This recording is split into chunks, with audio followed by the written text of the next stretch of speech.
एक बड़ा ही धनवान आदमी एक गांव में रहता था। जैसे कि ज़्यादातर पैसे वाले को होता है, इस धनवान सेठ को भी अपने पैसों का घमंड था। वह जिस गांव में रहता था वहां पर ज़्यादातर लोग किसान थे। इन सभी किसानों के पास जितनी ज़मीन थी उससे कई गुना ज़्यादा ज़मीन इस सेठ के पास थी। कई गरीब किसान तो इसके खेतों में काम करते थे। इसी गांव में मोहन नाम का एक बड़ा ही मेहनती और सच्चा किसान रहा करता था। मोहन का परिवार थोड़ा बड़ा था। उसके परिवार में उसके बूढ़े माँ बाप, पत्नी और 3 बच्चे थे जो अभी काफी छोटे थे। मोहन के पास ज्यादा जमीन नहीं थी, लेकिन जितनी भी थी उसमें वह बड़ी मेहनत करता और अपने परिवार का पेट पालने लायक अनाज उगा लेता था। बाकी के किसान भी यह देखकर हैरान रह जाते कि कोई कैसे इतनी सी जमीन में इतना ज़्यादा फसल उगा सकता है। एक वर्ष उस गांव में काफ़ी ज़्यादा बारिश हुई, जिसके चलते कई किसानों की फसलें बर्बाद हो गई, जिनमें से एक मोहन भी था। अब मोहन धर्म संकट में पड़ गया, क्योंकि उसके परिवार में उसके अलावा कोई और कमाने वाला नहीं था और अपने परिवार को भूखा मरते हुए वो देख नहीं सकता था। वह जानता था कि इस गांव में अगर कोई उसकी मदद कर सकता है तो वह है वही घमंडी सेठ, जिसने गांव के कई अन्य गरीबों किसानों को या तो कर्जा दिया है या तो अपने यहाँ काम पर रखा हुआ है। हाथ पर हाथ धरे बैठे रहने के बजाय उसने उस सेठ के पास जाने का फैसला किया और एक दिन उनके पास पहुंच गया। सेठ के पास पहुंचकर मोहन बोला, सेठ जी, आपकी बहुत मेहरबानी होगी अगर आप मुझे थोड़ा सा कर्जा दे दें, जिससे मैं अपने खेतों में फिर से कोई फसल उगा सकूं, या फिर आप मुझे अपने यहाँ नौकरी दे दें ताकि मेरे परिवार को 2 वक्त का खाने का मिल सके। घमंडी सेठ को उसकी इन बातों से कोई मतलब नहीं था, लेकिन गांव के सारे लोगों की तरह वह यह भी जानता था कि मोहन कितना मेहनती है और वह जिस भी खेत में काम करेगा वहां वह दुगनी फसल उगा सकता है। सेठ ने सोचा कि अगर मैं इसे पैसे उधार देता हूं तो शायद यह इस स्थिति में नहीं है कि मुझे वापस पैसे लौटा सके, लेकिन अगर मैं इसे अपने खेतों में काम करवाता हूं तो मुझे ज़रूर दुगना फायदा होगा। सेठ मोहन से बोला, देख भाई, पैसा तो मैं तुझे नहीं दूंगा और मेरे पास अभी खेतों में काम करने के लिए कई किसान पहले से मौजूद हैं, लेकिन तुझ पर तरस खाकर मैं तुझे अपने खेतों में नौकरी देता हूँ, पर मैं तुझे इसके लिए ज़्यादा पैसा नहीं दूंगा। बाकी किसानों को मैं 300 देता हूँ, मैं तुझे 200 ही दे पाऊंगा, मरता क्या न करता। मोहन ने सेठ की शर्त मान ली और उसी दिन से सेठ के खेतों में काम करना शुरू कर दिया। 2 महीनों तक नियमित तो सेठ के खेतों में जाकर कड़ी मेहनत करता और देखते ही देखते 4 महीने का काम उसने अपनी मेहनत से 2 महीनों में ही खत्म कर दिया। सेठ उसके काम से काफ़ी खुश हुआ, लेकिन वह कभी उसे यह जताता नहीं था। जब सेठ ने देखा कि उसका खेतों का काम अब खत्म हो चुका है, अगर वह मोहन को काम से निकाल देता है तो उसके 2 महीनों के पैसे बच जाएंगे। तब सेठ ने मोहन को काम से निकालने का फैसला किया। एक बार सेठ को यह विचार आया कि इतना मेहनती आदमी शायद उसे दोबारा ना मिले, लेकिन फिर उसने सोचा कि जब अगले साल काम आएगा तब उसे फिर से नौकरी पर रख लेंगे। आखिर इस गांव में उसके अलावा है ही कौन जिसके आगे ये लोग अपने हाथ फैलाएंगे।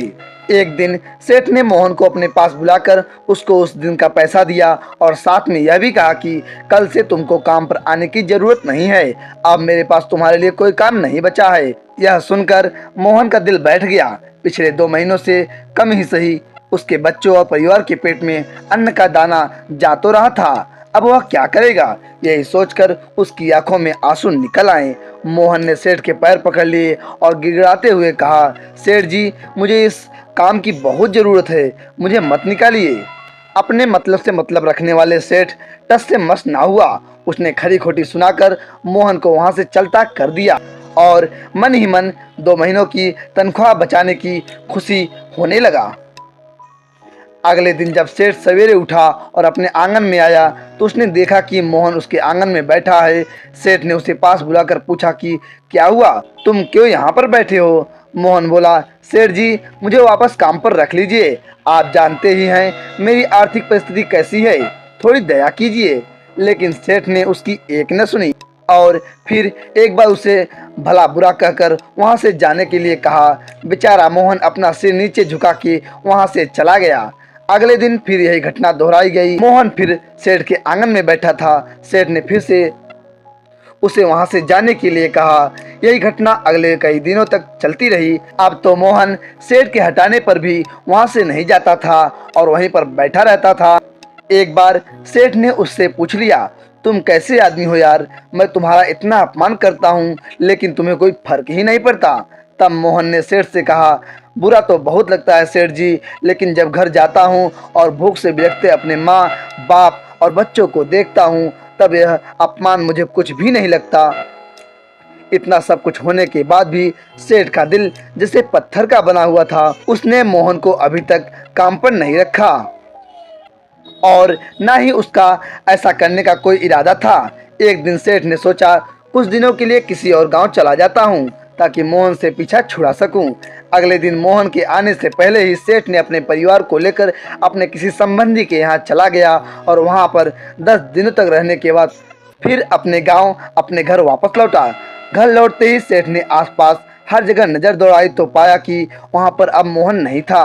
सेठ ने सोचा, मेरी तरकीब काम कर गई, लगता है मोहन से अब पीछा छूट गया है। हालांकि अब सेठ के द्वार पर मोहन नहीं बैठा था, लेकिन मोहन का विचार अभी भी सेठ के मन में घर कर बैठा था। सेठ सोच रहा था, मोहन तो इतनी जल्दी हार मानने वाला व्यक्ति नहीं दिखता है, उसके साथ क्या हुआ होगा? क्या उसे कहीं कोई और काम मिल गया होगा या फिर और कुछ? इन विचारों ने सेठ को बेचैन कर दिया और आखिरकार सेठ को मोहन की खबर लेने के लिए गांव जाना पड़ा। सेठ को मोहन का पता नहीं मालूम था, इसलिए अड़ोस पड़ोस के अन्य किसानों से पूछने पर पता चला कि मोहन घायल हो चुका है और अपने घर पर आराम कर रहा है। सेठ ने जब उसके घायल होने का कारण लोगों से पूछा तो सेठ को पता चला कि जब सेठ अपना घर छोड़कर किसी और गांव में गया था तब बंद घर देखकर कुछ चोर उसके यहाँ चोरी करने आए थे, जिनको रोकने की कोशिश करते हुए हाथापाई में मोहन चोटिल हो गया था। यह सब जानने के बाद सेठ का पत्थर दिल भी अब मोम की तरह पिघल गया। सेठ को अपने किए पर पछतावा होने लगा। सेठ ने अपने आप को याद दिलाया कि कैसे उसने एक शरीफ और सच्चे आदमी को ज्यादा काम करवाकर भी उसे पूरा पैसा नहीं दिया और जिसको गले से लगाना चाहिए था उसे ठोकर मारकर भगाता रहा। सेठ मोहन का घर का पता पूछकर उसके घर पहुंचा तो देखा कि मोहन के घर की हालत बहुत खराब है। उसका परिवार भूख से बेहाल है और वह खुद अपने हाथ पैर पर चोट के साथ एक खाट पे पड़ा हुआ है। यह दृश्य देखकर सेठ की आंखों में आंसू बह निकले। सेठ ने मोहन के पास जाकर उससे सच्चे दिल से माफ़ी मांगी, उसकी मेहनत के पैसे दिए, उसका इलाज करवाया और उसे हमेशा के लिए अपने यहाँ काम पर रख लिया। दोस्तों, इस खूबसूरत कहानी में हमें कई पाठ सीखने को मिलते हैं। कहानी से सीखने योग्य पाठ। पहला पाठ, अगर भगवान ने हमें दूसरों से बेहतर जिंदगी दी है तो हमें उसका फायदा नहीं उठाना चाहिए और हो सके तो जरूरतमंदों की जिंदगी में भी सुधार करने की कोशिश करनी चाहिए। दूसरा पाठ यह सिखाता है कि कठिन से कठिन समय में ईमानदारी और सच्चाई का साथ कभी नहीं छोड़ना चाहिए। हाँ, यह मार्ग बड़ा कठिन है लेकिन इसकी मंजिल तक आदमी जरूर पहुंचता है, उसका फल भी अच्छा ही मिलता है। तीसरा पाठ हमको यह सिखाता है, जब तक हम अपने बारे में सोचना बंद नहीं करते तब तक हम दूसरे के बारे में सोच नहीं सकते और खुद उसका दर्द नहीं समझ सकते। किसी ने खूब कहा है, खुद के लिए जिए तो क्या जिया, दूसरों के लिए जीना ही जिंदगी है। दोस्तों, ऐसे ही पोस्ट के लिए हमारे चैनल को सब्सक्राइब कर लीजिए और यदि आप लोगों ने अभी तक वीडियो को लाइक नहीं किया वीडियो को लाइक करिए और चैनल को सब्सक्राइब करिए। यदि यह कहानी पसंद आई तो दोस्तों के साथ शेयर करिए या अन्य रिश्तेदारों या परिजनों के साथ या ऐसे किसी दोस्त के साथ शेयर करिए जो आपका जिगरी हो, जरूर फैलाइए। Thank you.